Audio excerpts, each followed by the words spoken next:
May pag-asa bang magkatuluyan ang dalawang taong magkaiba ang paniniwala at paninindigan?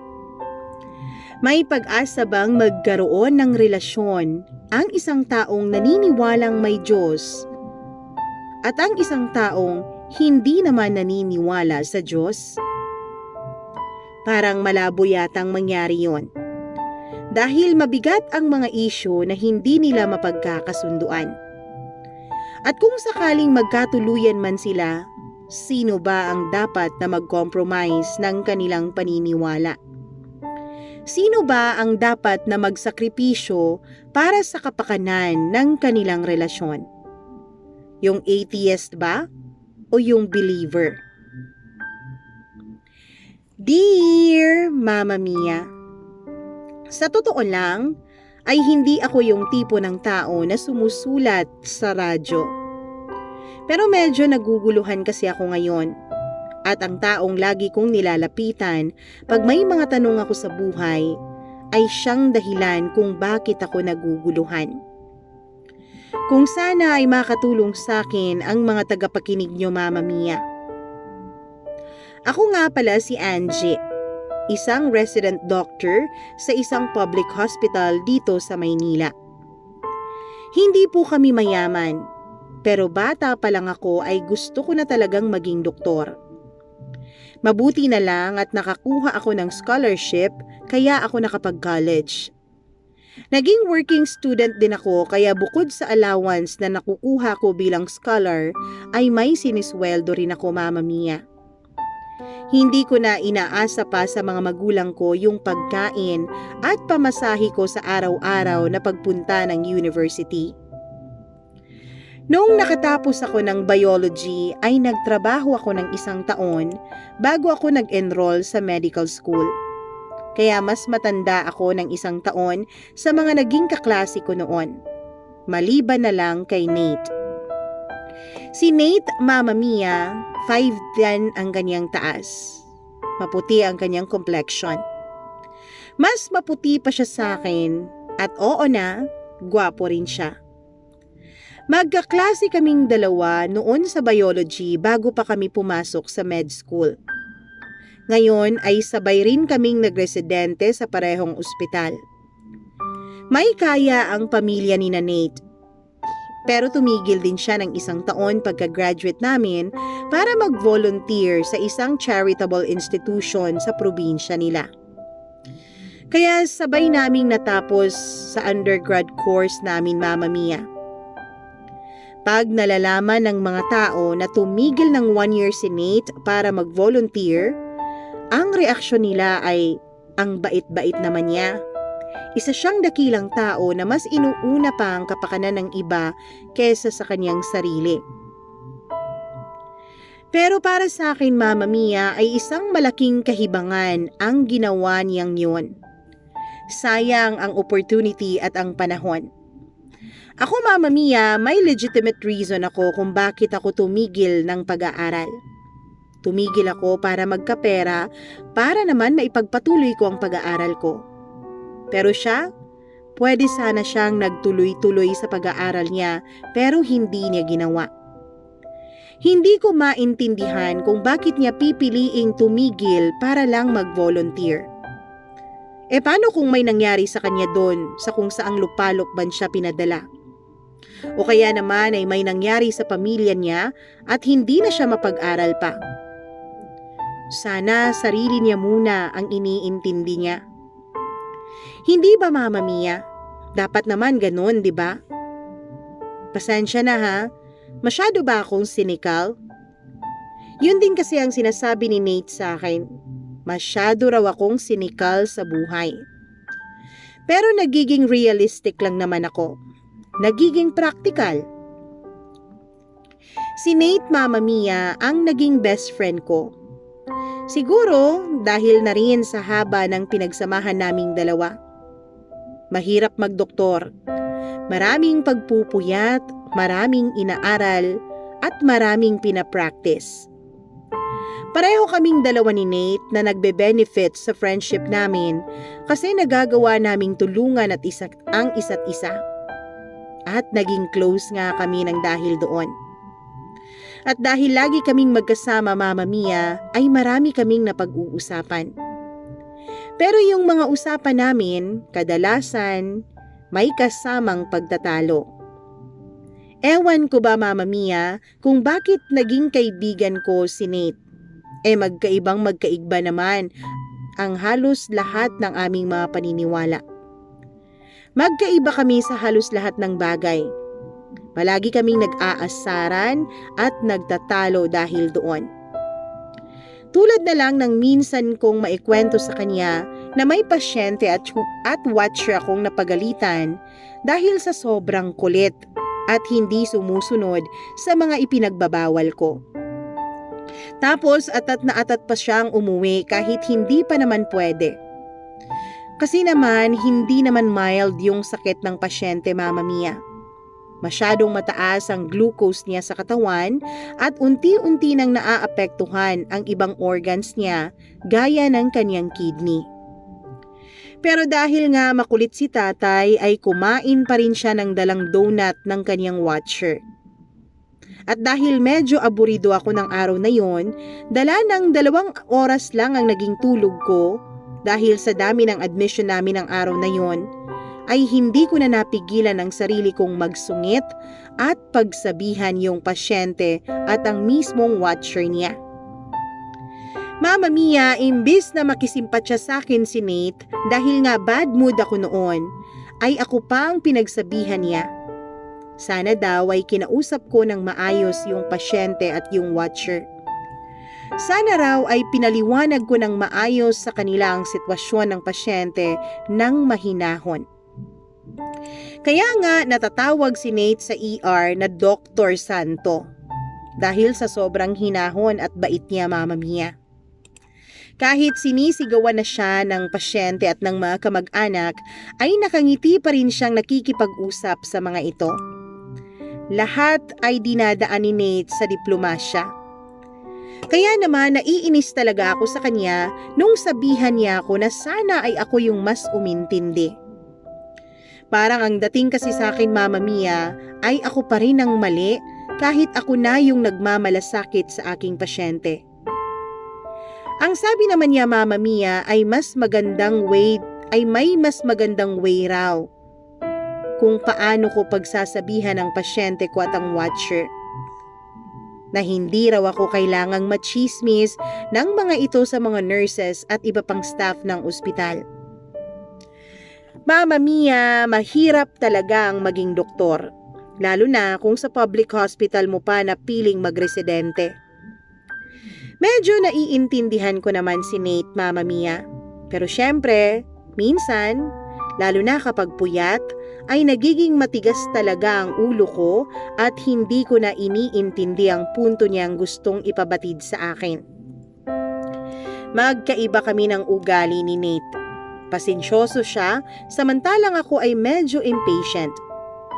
Nakikita ko na pagkatapos ng residency namin ay mas maraming makukuhang pasyente si Nate kaysa sa akin. Dahil sa totoo lang, Mama Mia, medyo may reputasyon na ako sa ospital ng pagiging masungit na doktor. Pero hindi lang kami sa pag-uugali magkaiba ni Nate. Magkaiba rin kaming dalawa ng paniniwala. Si Nate kasi, Mama Mia, ay may pagkarelihiyoso. Hindi naman yung sobra. Yung tipong nagdadasal siya bago kumain kahit nasa labas kami. Nagsisimba siya tuwing linggo kahit na magdamag ang rotation namin sa ospital. Ako, hindi ko ginagawa yon.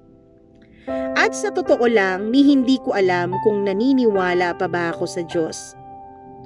Kasama yon sa mga pinagtatalunan naming dalawa, lalo na sa trabaho ngayong mga residente na kami, Mama Mia. Minsan kasi ay narinig kong nakikipag-usap si Nate sa isa niyang pasyente na niresetahan niya ng gamot sa sakit nito. Ipinaliwanag ni Nate ang mga posibleng side effects ng gamot tulad ng mood swings at depression. Natakot yung pasyente sa salitang depression, Mama Mia.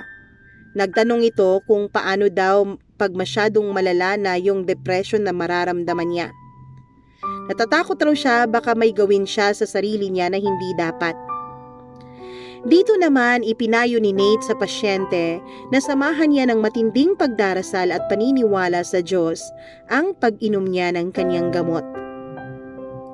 Matapos silang mag-usap ay umalis na agad yung pasyente, Mama Mia. At nang makaalis ang kanyang pasyente ay ako naman ang pumasok at pabirong humirit kay Nate na bakit hindi na lang siya mag-change career at maging politiko. Kasi magaling siyang magsalita at mambola ng tao. Magaling siyang mangako ng mga bagay na imposible namang matupad. Halata sa kanyang mukha ang pagtataka kung ano ang ibig kong sabihin sa mga pinagsasabi ko, Mama Mia. Kaya bago pa siya magtanong ay inunahan ko na siya ng sagot. Yung sabi mong magdarasal siya para makabawas ng kanyang anxiety at depression? Totoo ba yun, Nate? Tanong ko sa kanya. Sabi niya, Mama Mia, hindi naman niya ini-imply na mawawala na ang depression ng isang tao kapag nagdasal ito sa Diyos. Ang ibig sabihin lang daw ay makakatulong ang pagdarasal para kahit papaano ay mabawasan ang sakit na nararamdaman ng isang tao. Nagpapatibay raw ng pag-asa sa tao ang pagdarasal, Mama Mia. Pero hindi pa rin ako tumigil. Sinabi kong doktor siya at hindi pare o motivational speaker na magbibigay ng mga pantasyang pag-asa. Dapat sa aming mga doktor, realistic lang. Hindi rin naman nagpatalo si Nate, Mama Mia, at pilit pa rin akong kinukumbinsi na hindi naman pantasya ang naibibigay ng pagdarasal. Totoong may Diyos daw na makapangyarihan at kaming mga doktor ay instrumento lamang ng Diyos.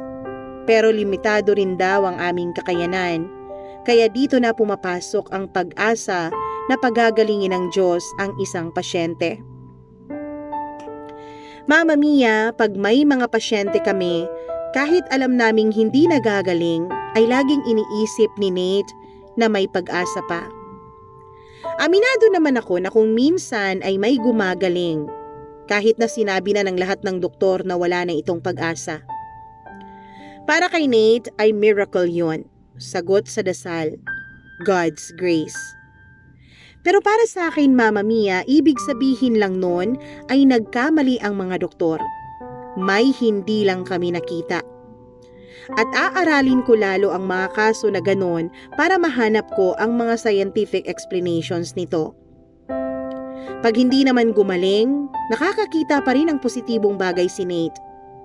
Halimbawa, sasabihin niya na mabuti na lang at umabot yung pamilya at nakapagpaalam bago mamatay ang pasyente. At baka paraan din daw yun ng Diyos para maibsan na ang sakit na nararanasan ng pasyente. Ganun lagi si Nate, Mama Mia. Palagi siyang nasa brighter side. Yung bright side lagi ang nakikita niya. Kahit na ano pa man ang sama ng isang sitwasyon.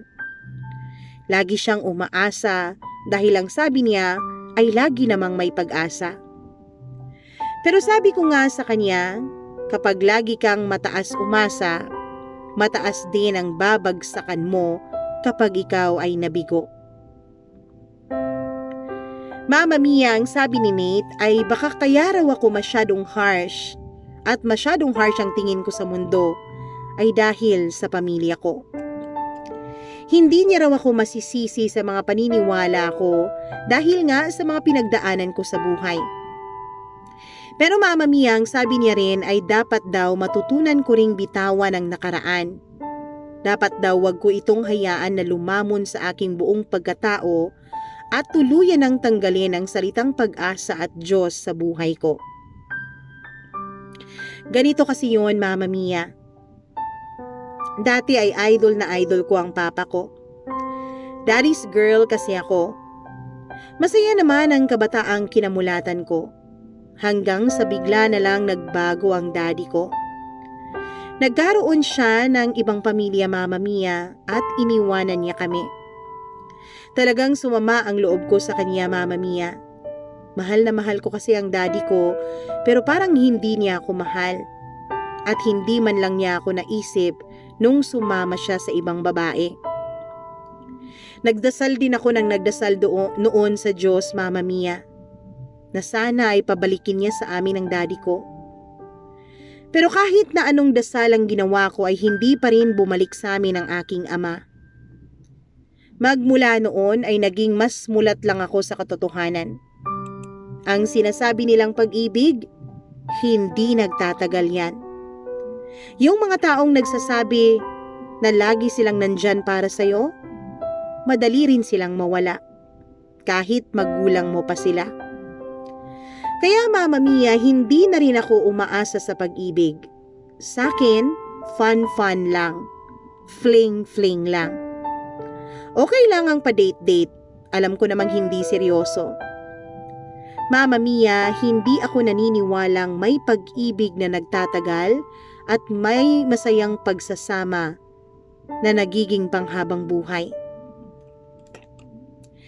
Marami ang nagtatanong, Mama Mia, kung kami ba daw ni Nate o kung naging kami ba raw dati. Lalo na yung mga nagiging boyfriend ko. Iniisip nila na dating kaming dalawa. Dahil siguro karamihan ng kwento ko ay kasama lagi ang pangalan ni Nate. Kasi naman, ang dami na nga naming pinagdaanan, pero lagi pa rin kaming magkasama hanggang ngayon. Kaya naman Mama Mia, si Nate ang naging constant na tao sa buhay ko. Kaya siguro lagi ko siyang nababanggit kahit kanino. Pero hindi. Wala kaming naging relasyon ni Nate. Friends lang. Kaya lang talagang sobrang close namin na magkaibigan. Yung mga bagay na hindi ko masabi kahit kanino ay nasasabi ko sa kanya. Mga pangarap ko at mga nasira kong pangarap. At pag may problema ako, laging si Nate ang nasasabihan ko dahil lagi rin siyang nandyan. Ni hindi ko na kailangang sabihin, alam na niya. Mama Mia, inaamin ko na may mga moment na iniisip kong baka nga may namumuo ng feelings between sa aming dalawa ni Nate. Alam mo, yung nagkakatinginan kami na para bang iba na yung nararamdaman ko. At parang iba na rin ang nakikita ko sa mga mata niya. Minsan naman parang nakikita kong may selos siya pag may boyfriend ako, Mama Mia. At ewan ko ba kung bakit pero naiinis din ako pag may girlfriend siya o may nililigawan. Feeling ko kasi Mama Mia ay parang nawawalan na siya ng oras sa akin kapag ganon. Tulad ngayon, magkausap kaming dalawa at bigla na lang niyang nabanggit na kailan kaya niya makikilala ang bagong magiging babae sa buhay niya. Kailan niya kaya makikita ang babaeng magiging panghabang buhay niya. Nainis talaga ako at sinabi ko sa kanya na tigilan na niya ang paghahanap ng bagong girlfriend. Dahil imposible naman na may magiging ka-forever siya dahil wala namang ganon. At sigurado lang din ako na masasaktan lang din siya sa huli. Sabi niya, Mama Mia, ay natural naman daw ang masaktan. Talagang kasama raw yon sa proseso ng buhay at ng pag-ibig. Kaya nga raw may ligawan at may boyfriend-girlfriend stage dahil dito daw masusubukan ang tatag ng inyong relasyon. Dito daw malalaman kung magiging compatible ba kayo o hindi. Dito daw masusubukan kung hanggang saan ang inyong pagmamahalan. Nanindig talaga ang mga balahibo ko dahil sa kakornihan ni Nick. At dahil wala ni Nate, Mama Mia. At dahil wala na akong masagot sa mga sinabi niya, ay binanggit ko na lang na baka idol niya ako. Dahil hindi rin nagtatagal ang mga nagiging karelasyon niya tulad ng sa akin. Sabi niya, Mama Mia, ay hindi raw kami magkatulad. Siya, kapag may relasyon siya, ay talagang seryoso siya. Yun nga lang, sadyang hindi nagtatagal ang mga nagiging relasyon niya. Samantalang ako daw, ay choice ko na wag magtagal dahil laro-laro lang ang lahat sa akin. Pinanindigan ko na lang ang tingin niya sa mga relasyon ko, Mama Mia, dahil totoo naman talaga. Hindi ako seryoso sa mga yon. Sabi ko na lang na gayahin niya ako para hindi na siya nasasaktan sa bawat breakup na kanyang pagdadaanan. Sabi niya ay hindi ko raw siya makukonvince na maglaro sa pag-ibig dahil hindi raw siya ganon. Baka nga daw ako pa ang makonvince niya na meron daw talagang forever. Mama Mia, nagtaka ako sa huling sinabi ni Nate. Anong ibig niyang sabihin? Paano niya ako makukonvince na may forever kung matibay talaga ang paniniwala ko na hindi naman ito nag-i-exist? Mabuti na lang at magkaibigan pa rin kami kahit na magkaiba kami ng paniniwala.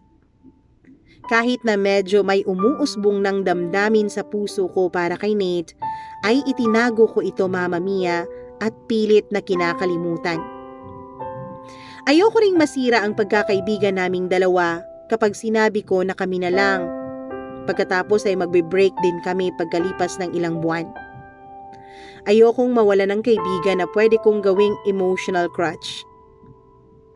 Ayokong mawala ng kaibigan na nakita na yung pinakapangit kong ugali pero hindi pa rin ako iniiwan.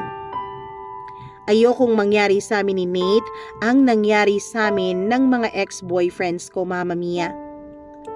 Ayokong mangyari sa amin ang nangyari sa mga magulang ko. Anyway, buti na lang at wala ring intensyon si Nate na i-level up ang relasyon naming dalawa. Hindi naman niya ako tinangkang ligawan. At kilala ko yan. Hindi siya yung tipo na nagpaparamdam lang. Old-fashioned guy kasi si Nate, Mama Mia. Pag nanligaw, totoong ligaw talaga. Yung may pabubulaklak pa. Iniinis ko nga siya kapag nakikita kong may dala siyang bulaklak para sa mga kadate niya. Pero siguro yung mga nililigawan niya, Mama Mia, ay kinikilig at naa-appreciate ang mga yon. Sweet daw kasi. Ewan ko, corny yon sa tingin ko. Pero baka naman iba yung pag ikaw na ang tumatanggap ng bulaklak o mga regalo. Sa bagay, kanya-kanyang trip lang yan. Kaya alam ko, Mama Mia, na friend lang din ang tingin sa akin ni Nate. At least, yun ang iniisip ko dati. Dumating naman yung time na nag-break na kami ng boyfriend ko, Mama Mia. Ewan ko ba kung bakit parang mas nasaktan ako ngayon. Alam kong hindi naman serious yung relationship naming dalawa. Pero siguro, Mama Mia, ay medyo umasa na rin ako sa sinabi ni Nate na may forever. Na baka may isang tao na pwede kong makasama sa habang buhay. Kaya naman, tinawagan ko kaagad si Nate para may karamay ako sa kalungkutang nararamdaman ko. Habang umiiyak ako noon ay tinanong ako ni Nate kung bakit raw ako iyak ng iyak, fling lang naman daw yun. Akala niya raw ay hindi ako masasaktan sa fling kasi yun naman daw ang payo ko sa kanya nung nakaraan. Sinisi ko pa siya, Mama Mia, at sinabi kong naapektuhan ako sa kaka-convince niya sa akin na may forever. Sabi ko na naiisip ko na baka yung boyfriend ko na ang forever ko dahil nga sa mga sinasabi niya. Namilog ang mga mata niya pero agad ko namang binawi at sinabi kong joke lang. Sabi ko, ego ko ang nasasaktan sa paghihiwalay namin ng boyfriend ko. Ego ko ang hindi makapaniwalang siya ang mas naunang bumitaw sa aming relasyon dahil ako dapat yon. Ako dapat ang nang-iiwan at hindi ako dapat ang iniiwan. Napailing na lang si Nate sa akin, Mama Mia, at ang sabi niya ay tumayo na raw ako dahil ilibre niya raw ako ng ice cream at dinner dahil kawawa naman ako. Naunahan sa pang-iiwan. Pero habang nag-aayos ako, Mama Mia, ay biglang sumeryoso si Nate. Sabi niya, sana raw sa susunod kong relasyon ay siguraduhin ko na matino yung lalaking makukuha ko. Yung lalaking makikita raw ang totoong halaga ko bilang babae at bilang tao. You are a great woman, Ange. You deserve someone who knows that. Tumaba ang puso ko sa huling sinabi niya, Mama Mia. Kaya naman gumaan talaga ang pakiramdam ko noon. Pagkatapos noon ay hindi na namin pinag-usapan ulit ang ganong topic. Hindi naman nag-iba ang friendship namin ni Nate. Ang totoo ay mas lumalim pa nga kasi pareho kaming dalawa na kumalas na sa isang relasyon. At isa pa, Mama Mia, ay sobrang busy kami sa ospital kaya hindi ko na rin binigyan uli ng panahon yung mga sinabi niya. Hindi ko na rin pinag-isipan. Hindi ko na rin iniisip, Mama Mia, dahil alam kong mababaliw lang ako sa kakaisip. Ayokong baliin ang prinsipyo ko at ayokong baliin ang paniniwala ko. Mama Mia, dahil nga sa pang-iiwan sa amin ng daddy ko, ay napatunayan ko sa sarili ko na walang totoong pag-ibig. Walang forever. Fix na ang isip ko noon na hindi totoong may isang taong nakatakda para makasama mo habang buhay at magmamahal sa iyo ng walang kondisyon. Pero dahil kay Nate, kahit na magkaibigan lang kami, ay pinatutunayan pa rin niya sa araw-araw na may totoong pag-ibig, Mama Mia, na merong forever. Pinatutunayan niya sa akin, Mama Mia, na hindi man romantikong relasyon, ay meron at meron pa ring taong totoong magmamahal sa iyo ng walang kondisyon. Si Nate kasi, Mama Mia, ay isang totoo at pambihirang klase ng kaibigan. Sa bawat pagkakataon na kailangan ko siya at kailangan ko ng masasandalan, ay lagi siyang nandyan. Kahit hindi naman kami magkasundong dalawa. Kahit na ang hirap-hirap kong pakisamahan at intindihin, ay hindi niya pa rin ako pinababayaan. Kaya naman, Mama Mia, alam ko na nakatagpo ako ng isang taong hinding-hindi ako iiwan hanggang sa dulo. At kontento na ako doon. Kontento na ako sa pagkakaibigan na meron kaming dalawa ni Nate. Mama Mia, sa dami ng pasyenteng hinaharap namin sa ospital, may isang mag-asawang tumatak talaga sa isip ko. Nasa parehong 80s na silang dalawa. Nalaman ko na mas matanda ang lalaki ng 1 taon sa babae. Yung asawang babae ang nakakonfine sa ospital. Araw-araw, binabantayan ng asawang lalaki yung babae. Pag dumadaan ako ay nakikita ko silang halos magkadikit ang mga ulo pag nag-uusap. Minsan, nakikita ko silang nagdarasal. At minsan naman, tahimik lang silang dalawa. Tahimik, magkahawak kamay, at nakatingin lang sa isa't isa. Somehow, Mama Mia, hindi maalis sa isip ko yung dalawang matanda. Hanggang sa isang araw, Mama Mia, ay naabutan ko ang isang anak ng dalawang matanda at nagkausap kaming dalawa. Hindi naman ako ang attending physician ng mama niya, kaya medyo nahiya pa ako makipag-usap nung una. Naabutan ko siyang pumunta sa nurse station at may inire-request sa nurse na naka-duty doon. Nung pabalik na sana siya ng kwarto ay nilapitan ko siya. Nagtanong ako kung kumusta na ang mama niya. Sabi niya ay tinapat na raw sila ng doktor na nag-aasikaso sa kanila. Baka raw hindi na umabot ng 1 buwan ang kanyang ina. Nalungkot ako sa narinig ko, Mama Mia, at ang naging una kong tanong ay kung alam na ba ng papa nila ang totoong kondisyon ng kanilang mama. Sabi niya ay hindi pa nila sinasabihan ng papa nila, pero parang may alam na raw ito. Doon siya napakwento sa akin, Mama Mia, kung gaano nga kamahal ng mga magulang nila ang isa't isa. 60 years na raw nakasalang dalawang matanda at mula noon, kahit mga bata pa sila, ay likas na talagang malambing sa isa't isa ang kanilang mga magulang. Nakangiti siya habang kinukwento sa akin, Mama Mia, kung gaano kamahal ng kanilang mga magulang ang bawat isa. Isang bagay na hindi ko nakita at naramdaman sa sarili kong mga magulang. Kumirot ang puso ko sa nalaman kong storya nila. Pagkatapos naming mag-usap ay nagpaalam na ako dun sa anak ng mga matanda dahil kailangan ko pang mag-rounds. Mama Mia, after a week ay namatay yung asawang babae. Pero bago namatay ay nakita ko na nakapagpaalam pa ang asawang babae sa asawa niyang lalaki bago siya mag-expire. Hindi ko alam kung bakit ganito yung nararamdaman ko nung namatay yung asawang babae, Mama Mia. Nagkahalong lungkot at saya.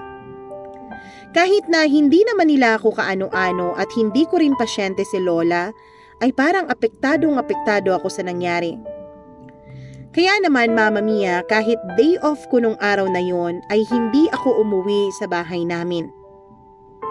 Nandun lang ako sa ospital para makibalita at magpaabot ng aking pakikiramay sa buong pamilya. Pagpasok ko, Mama Mia, ay sinalubong ako ni Nate. Binalita niya sa akin na nasa morgue na raw ang katawan ni Lola. At hinihintay na lang daw ang funeral services na kinuha ng kanyang mga anak. Nagtanong siya sa akin kung bakit daw ako nandun at bakit hindi pa ako umuwi, day off ko naman. Inamin ko kay Nate, Mama Mia, na apektado ako sa love story ng dalawang matanda. So, ibig sabihin ba niyan, naniniwala ka na may forever, Ange? Sumagot ako sa kanya na dati ay sigurado talaga ako na walang forever.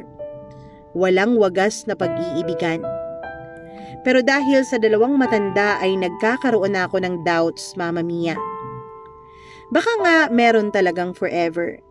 Baka nga meron talagang everlasting love, pero hindi lang talaga yun nakatakda sa mga magulang ko.